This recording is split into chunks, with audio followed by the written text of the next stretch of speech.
es una temática que de a poco va ganando territorio en el espacio de las discusiones públicas sobre estos temas. Estamos viendo por estos días el incremento de artículos, notas periodísticas, también se va convirtiendo en un tema de conversación entre colegas y con los padres, digo de colegas entre docentes en las escuelas y con los padres.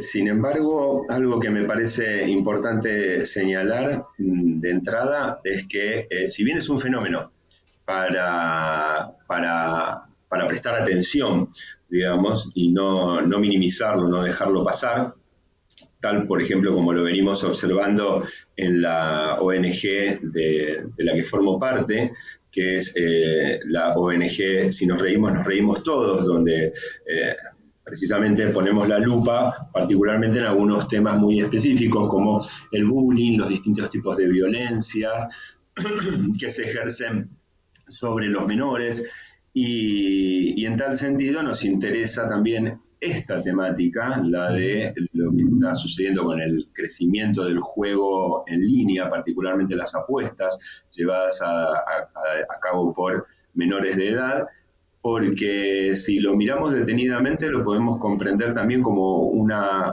forma de ejercer violencia sobre el cuerpo de los menores. Por lo menos esa es una perspectiva que desde una mirada psicoanalítica por ahí es la que me interesa. Pero te decía, una precisión que también quisiera hacer es la siguiente, y es que es un fenómeno que preocupa, que se va extendiendo, que tiene que ver un poco con la época en la que vivimos, pero no, yo lo que diría es que no crezca el alarmismo, digamos, y que lo pueda, o sea, en ciencias sociales decimos hay que poder ubicarlo a un fenómeno, en tiempo, en espacio, en la escena social, ¿no? Y diría, Claudio, mira, es un... Sí. sí, te quería preguntar, porque hiciste bien la introducción. Digo, uno mirando como ludopatía y como consumo. Vos decías, es para estar atento. ¿Lo podemos relacionar directamente con esto, entrar en la ludopatía y entrar también en un sistema de consumo que después va a costar sacar a ese niño, a ese adolescente, porque sé que se está acentuando mucho en los adolescentes? Bueno, ves, mira, bien lo que me preguntabas, porque además, sobre todo, ustedes como comunicadores sociales, digamos, lo entenderán muy bien que las palabras no son inocentes, ¿viste? Claro. Claro, producen efectos sobre nuestros cuerpos, sobre nuestras vidas, sobre nuestras relaciones, las interacciones sociales en las que estamos. Entonces, por ejemplo, vos fíjate, ludopatía eh, es un rótulo clínico, Ujú. ¿no? Eh, bueno, no quiero entrar en cuestiones técnicas, digamos, de Sí, si está precisado o no y por dónde, pero quiero decir, básicamente es colgar un cartel, ¿no? claro. Y que suele ir muy enganchado a cierta idea de lo que se relaciona habitualmente con la palabra adicción o adicciones, ¿ok? Y rápidamente nos precipitamos hacia ahí, Claro. entre otras cosas, por el alarmismo que todo esto dispara, pues, lo entiendo también como padres, madres, ¿no? Diciendo, pero mi hijo podría estar padeciendo esto, y entonces se encienden todas las alarmas, y eso la verdad es que no ayuda. No ayuda. No ayuda a apresurarse a colgar esos carteles. Sí, lo que vos mencionabas, que es el tema de lo problemático de ciertos consumos, llamémosle, ya que es la denominación que por ahí más se oye por hoy en día, ¿no? Es decir, esos objetos con los que nuestros adolescentes se dan a gozar, es decir, a experimentar algo que Claro. les pasa muy por el cuerpo y que tiene que ver con cierto discurso en boga en la época en la que estamos, y les parece encontrarlo con ese juguete que es el de las apuestas online, Ujú. particularmente en algunos segmentos. Por eso decía también, ojo, con el tema Claro. del alarmismo. Esto no es que sea algo muy Si, general, si por lo, ejemplo. si lo hago hoy, está bien. Ahora, si lo hago mañana, todos los días, y busco dinero donde, ahí sí la situación cambia. Claro, porque se puede tomar como una distracción en una primera Claro, instancia, exacto. pero yo pregunto cuál es el límite o cuál es el momento donde se puedan activar Ahí. estas alarmas de las que estás hablando. Bueno, vos fíjate, perdón, a lo mejor no sé si este ejemplo servirá, pero digo, no es el juego por el juego mismo, ni el juego de azar por el juego de azar mismo, digamos. No me voy a poner acá como a filosofar, pero te diría, la humanidad lo que hace es jugar, y lo hemos hecho siempre y desde la prehistoria, y está muy bien, y también con juegos de tipo azarosos, adivinatorios, etcétera, etcétera. O sea, está muy bien, o sea, por ahí no es el problema. El tema es, sobre todo si acaso nuestra imaginación va hacia palabras tales como la ludopatía, las adicciones, y etcétera, etcétera, ¿no?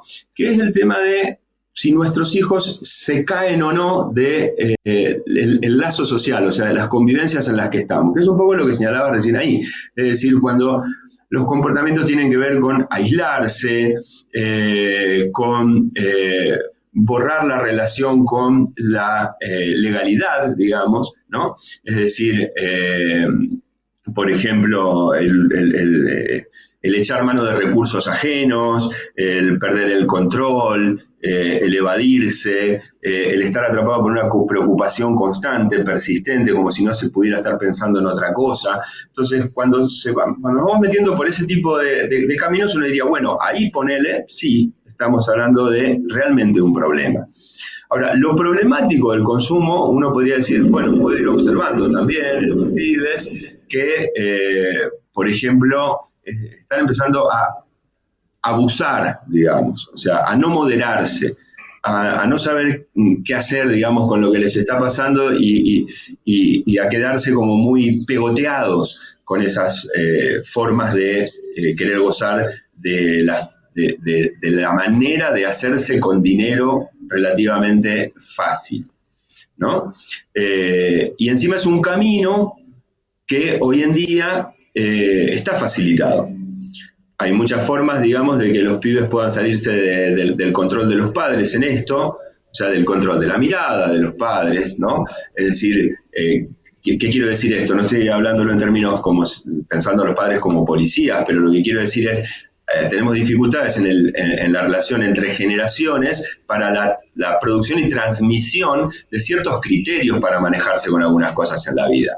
A ver, no es lo mismo, a lo mejor, como sucedía en otras generaciones y en algunos espacios sociales todavía hoy sigue sucediendo, que se hace un bingo, una tómbola, en una familia o en un club para recaudar fondos, una parroquia, una vecinal, etcétera, y donde participan ahí en esos juegos, en toda una reunión donde están los chicos, los padres, los tíos, los primos, los abuelos, o en una casa también, en una reunión familiar. O sea, ese tipo de actividades lúdicas han existido siempre. Acá de lo que estamos hablando son de otro tipo de fenómenos, ¿no? En los cuales me parece a mí que lo problemático no es solo lo que el adolescente hace, sino, y es lo que por ahí a mí me interesa pensar, es cuál es el discurso que los adultos van armando y las prácticas que ponen en juego para atrapar de alguna manera, para chuparse, digamos, esos goces que pasan por el cuerpo de los adolescentes. Entonces digo, hay empresas, hay señores que tienen 40, 50 o más años que toman decisiones para hacer que la privada pueda acceder con muchísima facilidad a manejar dinero por afuera del vínculo con sus padres, ¿no? Y por otra parte, que sea muy, muy fácil y muy accesible el que las empresas, que esos señores adultos de la edad de nosotros, digamos, y que tienen las empresas de apuestas u otras, las empresas fintech, por ejemplo, para manejar flujos financieros, ¿no? Para meterse directamente en las casas, entran a través del bolsillo de los pibes, por ejemplo, a través de un aparato celular. Ahí también tenés un recorte en el caso del fenómeno, porque vos fíjate que decimos, ¿y de qué pibes estamos hablando? Por ahí he leído en algunos artículos que se dicen, bueno, esto tiene que ver con todas las clases sociales. Sí, pero hasta cierto punto. Y se dice los adolescentes también en términos generales. Bueno, sí, pero hasta cierto punto. De lo que me da la impresión que venimos observando, lo digo así modestamente porque tampoco es que tenga un observatorio tan gigantesco, estoy hablando desde la propia experiencia clínica, como docente y también como adulto que interactúo con adolescentes y charlo con ellos en mi vida corriente. Digo, lo que vengo observando es que es más bien un fenómeno, sobre todo, o sea, principalísimamente ligado a las clases medias, y particularmente a los varones, digamos, clases medias y medias altas y ligados a los varones. ¿Por qué? Bueno, por unas cuestiones bastante simples, o sea, para poder tener un aparato como estos, digamos, y ponerse a hacer apuestas, la verdad es que en los sectores más carenciados no tienen, por ejemplo, el acceso a los dispositivos, no tienen tampoco la financiación, digamos, las urgencias dinerarias que tienen que ir manejando son precisamente eso, son urgencias, el pan del día a día y cosas por el estilo. En colegios donde yo trabajo estamos haciendo colectas, digamos, para ver cómo le podemos dar zapatillas a pibes que no están pudiendo venir a la escuela porque tienen las zapatillas rotas y no las consiguen ni siquiera en el mercadito de su... Entonces, ahí no es el tema la apuesta online, digamos, pero en otros barrios y en otros colegios en donde andamos, lo que vemos es pibes que sí están haciendo apuestas online en clases, en los recreos, pidiéndose plata prestadas unos con otros y transfiriéndoselas a través de billeteras virtuales, y todo eso lo vamos viendo, y una cierta mentalidad encima de época de que el dinero se hace así, o sea, se hace timbeando. Perdón que use ese término, pero es que claro. Nos hablamos de la timba financiera y es tal cual, o sea, es la mentalidad de la época y es una cierta idea de que, bueno, así es como hay que hacerse de dineros en los tiempos en los que vivimos, donde no hay restricciones, no hay demasiado control del impulso ni registro de los demás. Permitido, me parece, debe ser un vaciamiento jurídico también, ¿no? Donde nuestros legisladores, nuestras leyes deben trabajar más ahí y no lo trabajan. No vemos, por lo menos, que los legisladores estén trabajando en esta materia, por lo menos lo que nosotros tenemos hasta el momento, ¿no? Mira, algo se está haciendo. Hay concejales, incluso acá también en la ciudad de Rosario, también en otros municipios de otras provincias. A nivel jurisdiccional, sí, me parece que es un poco como vos decís, que no hay... o sea, va creciendo la preocupación y eso está bueno y se está empezando a discutir porque obviamente cuál es, en mi opinión, también la dificultad con esto. Por eso yo te hablaba del discurso y del mundo adulto. En la medida que esto siga siendo rentable, para los señores que tienen estas empresas, lo van a seguir haciendo. Y el adolescente para ellos es un recorte, digamos, dentro de un mercado. O sea, yo antes hablé de la relación intergeneracional y te puse el ejemplo del barrio y del bingo. Y te dije, bueno, por ahí entra una cierta legalidad que tiene que ver con la relación entre los menores y los adultos en la trama de la vida corriente. Digamos, el problema que tenemos ahora es que los dispositivos tecnológicos también lo que van produciendo es una segmentación de los adultos, un aislamiento respecto de los espacios de producción simbólica en los barrios, en las familias, etcétera, y eso lo que termina operando, pongámoslo en estos términos, es una captura, digamos. ¿Pero captura de qué? En definitiva es captura de sus propios cuerpos. ¿Qué quiero decir con esto? Es un dispositivo que en definitiva se chupa los goces del adulto, el adulto se chupa los goces que pasan por el cuerpo del menor. Claudio, muy interesante esto que estás planteando, la verdad que te estamos escuchando atentamente y nos gustaría charlar un montón con vos, pero bueno, esto que vos estabas planteando, de estos grandes empresarios, de estas personas que están pensando efectivamente, obviamente que es un negocio y están buscando a aquellas personas que son aptas para poder fortalecer este negocio, y también pienso en los teléfonos celulares, en el acceso que tienen no solamente los adolescentes, sino también los más pequeños, en estos juegos que tienen recompensas, y esto también hace que en el futuro puedan ser potenciales consumidores de estas apuestas.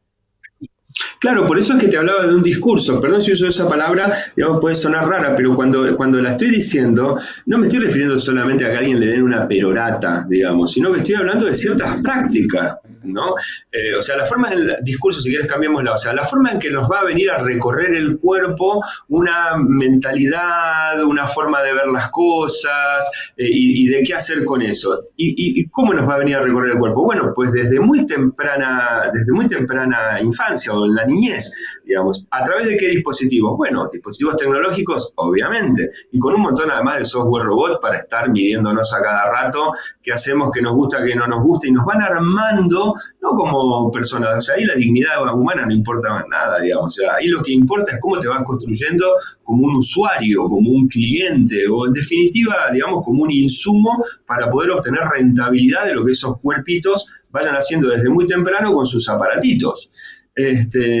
Entonces, esa discursividad o ese recorrido, si querés, por el cuerpo, la verdad es que ya no es un recorrido que pase por lo que los padres estén pudiendo articular, ni siquiera por lo que la escuela, o sea, la escuela también encuentra muchos límites en esto, digamos. Y fundamentalmente el eje ordenador, digamos, de ese recorrido, si querés, para no usar la palabra discurso, digamos, ¿no? Que un recorrido en el cual no es nada menor, porque es como nuestros chicos se van enganchando con la sociedad en la que viven y se van empezando a armar una vida desde muy temprano, queda en manos, en definitiva, de mercachifles, o sea, de señores que están decidiendo cómo hacer un negocio con el cuerpo de nuestros pibes, y cómo ir enganchándolos. Entonces, del lado de los adultos, yo diría, mirá, primero, y perdón, cuando uno va leyendo sobre estos temas y lo va escuchando, generalmente tendemos a cargar las responsabilidades sobre las familias y los individuos, ¿no? Entonces, bueno, estos pibes, ¿y qué le pasará a fulano o a mengano?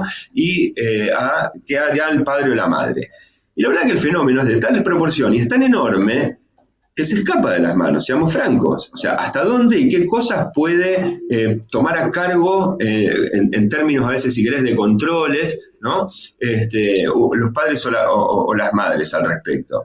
No pretendemos para nuestros hijos, digamos, una educación disciplinaria como si los padres y las madres tuvieran que ser más o menos gendarmes de los pibes. No es eso, una educación restrictiva, tampoco los docentes. Entonces, lo que tratamos es de proveer alguna elaboración sobre lo que va pasando. Entonces, con los pibes hay que charlar, con los pibes hay que tratar de orientarlos. La palabra que a mí me gusta, digamos, es la formación del criterio. Digamos, la palabra criterio es tener uno la capacidad de poder distinguir, digamos, de poder separar las cosas, qué tomo, qué dejo, qué me hace bien, qué me hace mal, qué me conviene, qué no me conviene, por qué, digamos. Entonces, todo ese laburo de elaboración, sí, claro que viene del lado de los padres, claro que también la escuela puede hacer bastante al respecto, y es lo que intentamos, incluso hasta con normas de orden disciplinario, que tienen que ver con poder inscribir en los cuerpos de los menores alguna legalidad, ¿no? Que es justamente lo que todos estos mercaderes de los juegos intentan no inscribir. Lo que quieren es que todo es el desboque gozoso, digamos, y no una legalidad que le permita a alguien moderarse. Entonces, si vos tenés, lo comentaba, porque además esto cualquier colega docente lo sabe en el secundario, todo el tiempo de chicos guarden el celular, y al rato de chicos guarden el celular. Pero por otra parte también tenés a los padres con el tema de intrusionando también todo el tiempo a través de los celulares, o por lo menos lo que los pibes dicen. Un trabajo en conjunto, Claudio, que se debe realizar. Te agradecemos muchísimo por este tiempo, bueno, la verdad que es una charla muy interesante. Seguiríamos dialogando, realmente los tiempos de la tele son muy cortos. Un programa especial, ¿eh? Si me permitís una cosa, solo que puedo decir una palabra sobre el filo por lo que decía el compañero, todo esto que acabo de decir en definitiva traslada con un nivel de responsabilidad muy grande el asumir esta problemática en la relación entre adultos con adultos. Y ahí es donde viene la función de los legisladores, porque para eso somos una comunidad políticamente organizada. Digamos, está genéricamente prohibido que los menores de 18 años puedan acceder tan libremente, digamos, a casas de apuestas, digamos. Y sin embargo nos estamos comiendo el camello, digamos, de que las casas de apuestas están ingresando al cuarto de nuestros pibes. Y no hay ningún control, ninguna legislación al respecto. Entonces es una cuestión de responsabilidad social entre adultos, de adulto a adulto.